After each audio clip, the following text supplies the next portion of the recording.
Right now at 11, a dangerous police chase tonight on Southern California freeways.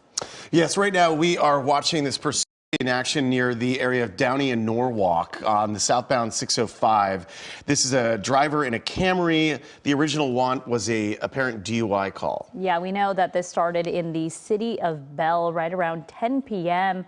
So this has now been going for about an hour. You can see CHP. The tail of that driver, that Toyota Camry. We know at least one person is inside. That driver, we don't know if any other people are inside, but obviously this driver refusing to pull over. Tom, sometime in the last hour, we did see speeds reach up to 140 miles per hour. Which is just stunning, given obviously how that is when you have a car going that quickly. We do have a guest on the line. Yeah, we do have retired Officer Dave Avila, I believe, on the line. Yeah.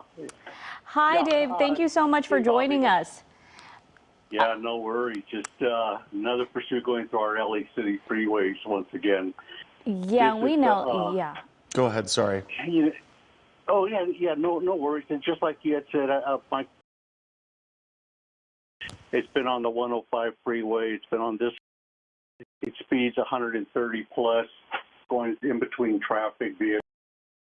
So what we'll do now is that, and it did start with Bell, and then CHP takes over. One thing CHP does, and I think most of the viewers understand that now, since we've been doing this for years, is that they like to just keep their units in the pursuit unless any type of exigent circumstances are needed, like K9 requests, things like that. Yeah, definitely. And Dave, the original want was that on this was a possible DUI suspect. We're watching this driver hit 140 miles per hour right now, over 100 miles per hour on the 605. And I'm not seeing very much erratic driving as much as I would see on a DUI suspect. No, it's not. So that makes you think, it's a good point, Leslie, because it makes you think, what are they running from? It, like you said, they don't have to be swerving to be totally, under what we would consider a DUI type driver. But this, like he had said, the lights are on, you stay between the lines. But one thing I also mention all the time is I don't care how slow or how fast the pursuits go, they're always so dangerous. But this one right here, I tell you what I really do like, and having been up in the helicopter a lot, I did 12 on the streets and 22 in the air, is that this TFO is keeping the light on the suspect's vehicle. This way, what I like is that the people up ahead can look at the rearview mirror and then they'll see this, so they'll just go ahead and pull off to the side. Or like I tell people, if you have this coming at you, what I recommend, and that's just me, and that's just hold on to the steering wheel, maintain your speed, stay still, let the pursuit get away from you, and if you need, then you can go ahead and pull off. Yeah, we have yet to see any close encounters, fortunately, as we've been watching this pursuit, because you're right, many of those drivers on the ground probably getting that heads up that, hey, this is coming my way, I should move to the right, move out of the way, this is a dangerous driver there. At this point, though, it looks like there's no indication back from this. In fact, they're getting closer. Yeah, I think, like I said, we don't. This isn't like your typical DUI type pursuit, and the CHP is staying right on them. Now, the one thing about the CHP that we all know, they can go ahead and go from their Santa Fe Springs office, if since they're on the 605 to the Norwalk office, they can just do this handoff and forth. The suspect won't get away; they'll just they'll just stay with them. And CHP, like most agencies, always err on the side of caution. And one of the reasons I mentioned that CHP likes to maintain, it's most departments do, and that's for post-pursuit activity. So this way they're all playing off the same sheet. Yeah, and obviously you raised the issue of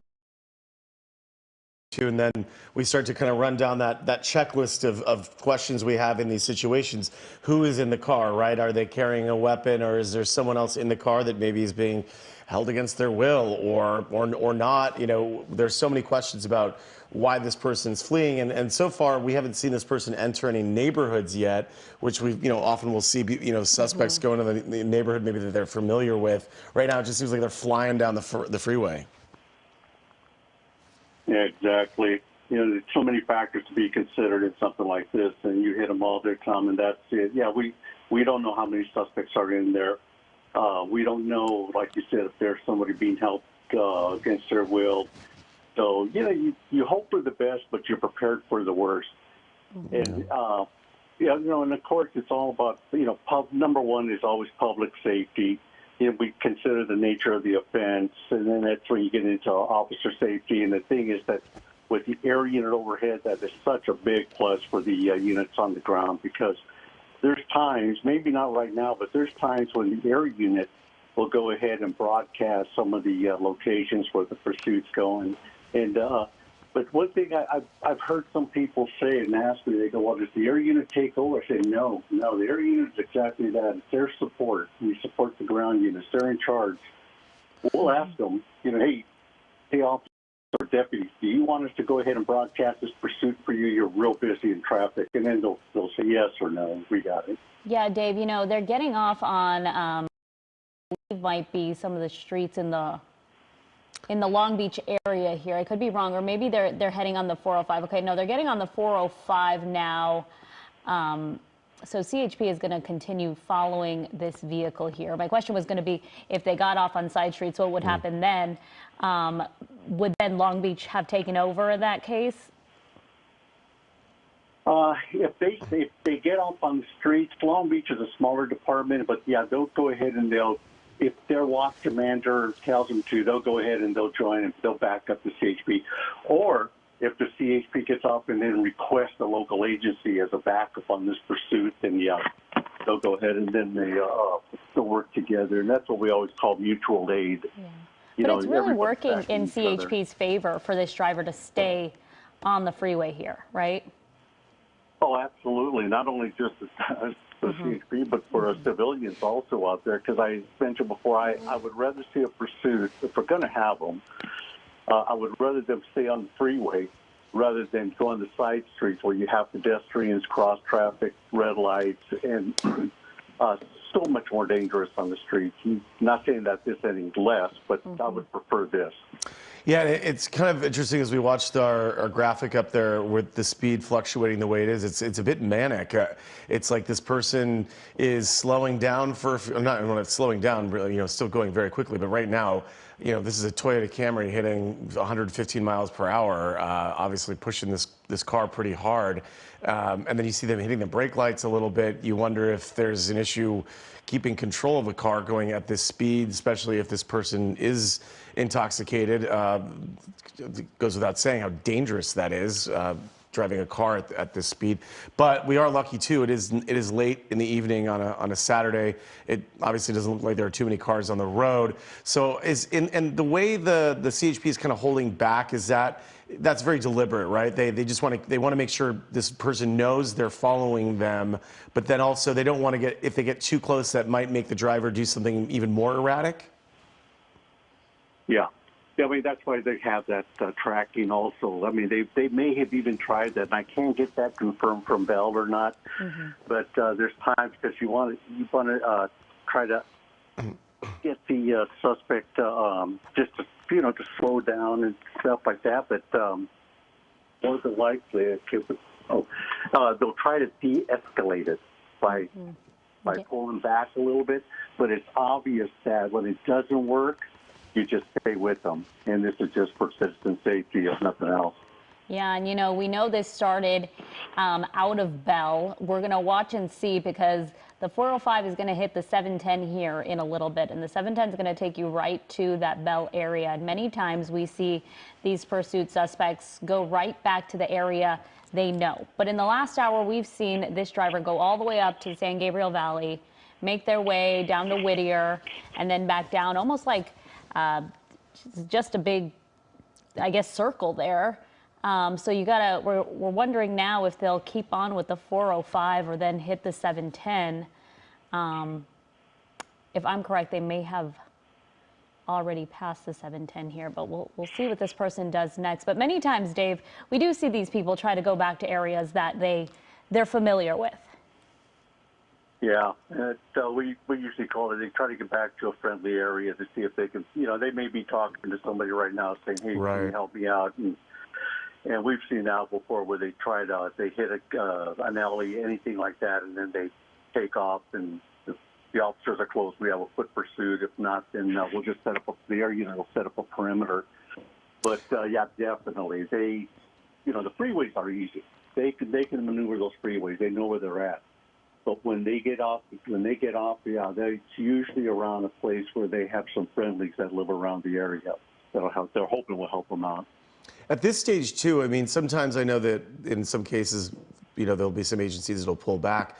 But because this person has already presented such a clear danger to the public and what they're willing to do in terms of speed, is the CHP really in a situation now where they have to see this through? They will to a point where they feel that it's getting totally out of hand.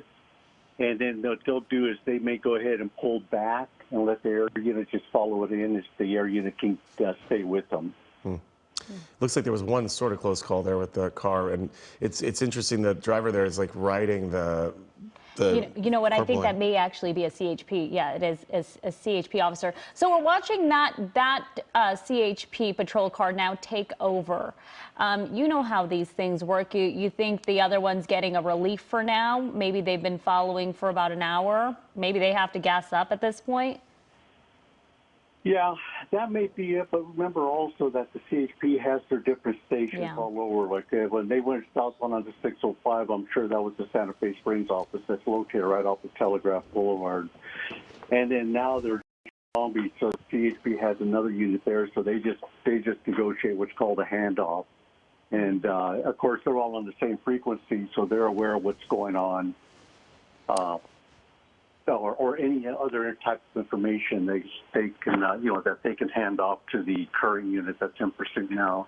But it's but also sometimes it's just because we're low on fuel. It's just like with the helicopters, we do the same thing. It may be towards the end of our end of watch. So being LAPD, I would sometimes call the CH or I would call the LA County sheriffs and just say, hey. Can you guys come over here and take care of this pursuit while I drop down and grab some fuel? And so it's the same thing on the ground. Yeah, and we see that happen sometimes, that even our helicopters, they will run out of fuel while we're following these pursuits because they can go for hours. And in this case, it almost feels like CHP, their best option here is hopefully that car runs out of fuel. Yeah. We hope so, but that fuel economy and those little things is pretty good. But we can just hope that it's at least when he started, he was on low.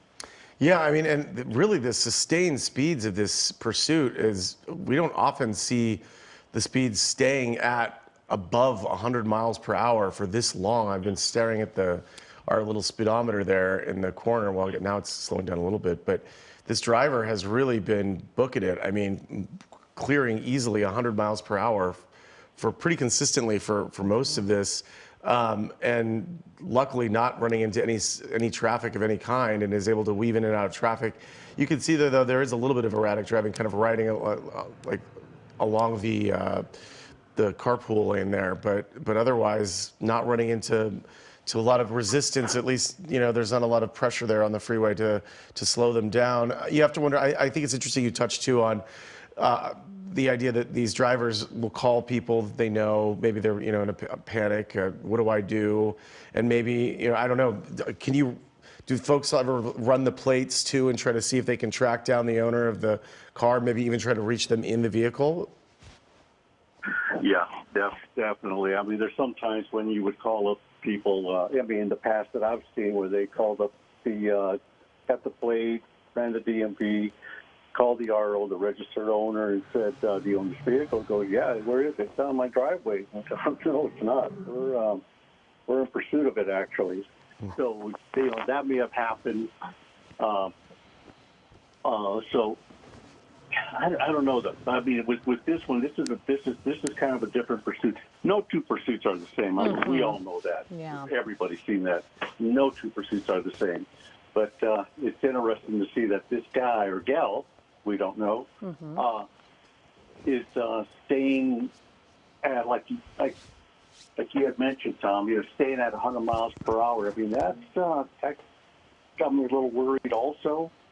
But then it also tells me that this may be something else. A drunk driver. Every action that the officers take is a reaction. It's a reaction, type of situation where you hit them with the red light. You think you have a deuce. You hit him with the red light. You hope that he pulls over. So doesn't they take off? And it's the suspect's actions that dictate the officer's response. But like right now, we're all doing 100 miles to 100 plus on this freeway. Yeah, because there's not many cars on here. And it's interesting because our producer did a little bit of research here for us, and we found that a newer Toyota Camry, mind you, we don't know what year this Toyota Camry is that this person is driving, but a newer one could get 40 miles to the gallon. If it was at full when this started, you could go about 600 miles here, which would take us It's probably better mileage than the helicopter has. Yeah, it would take us pretty much all night, but we're hoping, A, it's not a newer model, B, that it was not full when this pursuit started. It's not like they could do a lot in terms of like pit maneuvers right now or spike strips or whatever. All that stuff is off the table really when you're going at these speeds and on a freeway. So they kind of just have to let this person kind of give up on their own, right? I mean, I guess they could do some maneuvers, but it'd be really dicey at speeds this fast.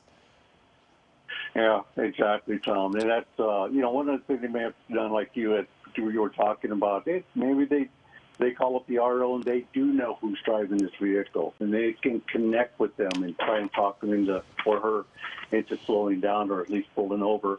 Which, right now, I doubt it very much because these people want to get away really bad. Dave, at this point, say when this all comes to an end safely, as we always hope, what could this person be charged with right now? I mean, speeding, is it? Excessive speeding, evasion, obviously? Yeah. Looks like traffic's coming to a stop here. What's going to happen? Oh, gosh. This is the first time we're seeing them completely hit traffic. We have not seen this at all. We don't know what's up ahead here and why it's just come to a standstill on the 405 right through Inglewood.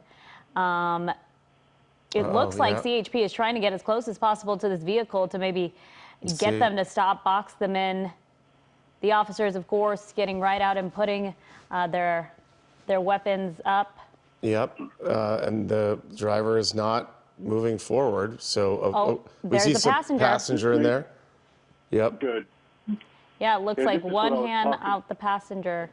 Go for it, Dave. Oh yeah, no worries. And we all know what's going to happen here. Hopefully, is that they'll ask the driver to. One officer will give the instructions or the demands to the driver. You want to get them out one at a time. You want to start with the driver, of course, so the vehicle doesn't take off. So you ask them to throw the keys out of the driver's window, open the door from the outside, step out, and they'll take each suspect into custody one at a time, and they'll have that person back up to them. And this is exactly what I was talking about with. Looks like it's a man and a woman here. The man here driving, getting on his knees, a woman, it looks like possibly red hair, right? Looks like she's coming back here as CHP trying to get both of them into custody. But my question here is, we can't see in front of them what happened there, but I'm wondering if CHP kind of made a roadblock to have traffic come to a stop. Would that be a tactic they would have used? I don't know if they would have actually done that. I'm not real sure about that. I would think they'd probably have to look up ahead. Yeah. Yeah. But they got her in custody. Of course, we don't know if he has any guns shoved down his waistband. We don't know if he's going to, put up a fight. But at least he's cooperating. That's the best thing we could hope for. Yeah, and both are in custody now without any incident. fascinating. It's fascinating Yeah, that they comply once in handcuffs, but when they know the handcuffs obviously aren't on and they're going at speeds of more than 140 miles per hour, they have no problem continuing to just drive so recklessly. And right now they're looking very No. closely at the vehicle. It looks like they've got flashlights Right. in there and just making sure it's clear, checking for any Right. weapons They still got to clear potentially. it. Yeah, they still got to clear the vehicle, check the trunk, and just make sure there's nobody tied up in the back. Yeah. Thank goodness this one has come to a decent end. Yeah. It could have truly gone all night, as we were saying. Right. These speeds, they had those clear freeways here. Dave Avila, retired LAPD pilot. Thank you, Dave, for joining us tonight as this pursuit of a possible DUI driver does come to an end right here on the 405 through Inglewood. We're continuing to monitor the situation, but we're going to get to other news right now.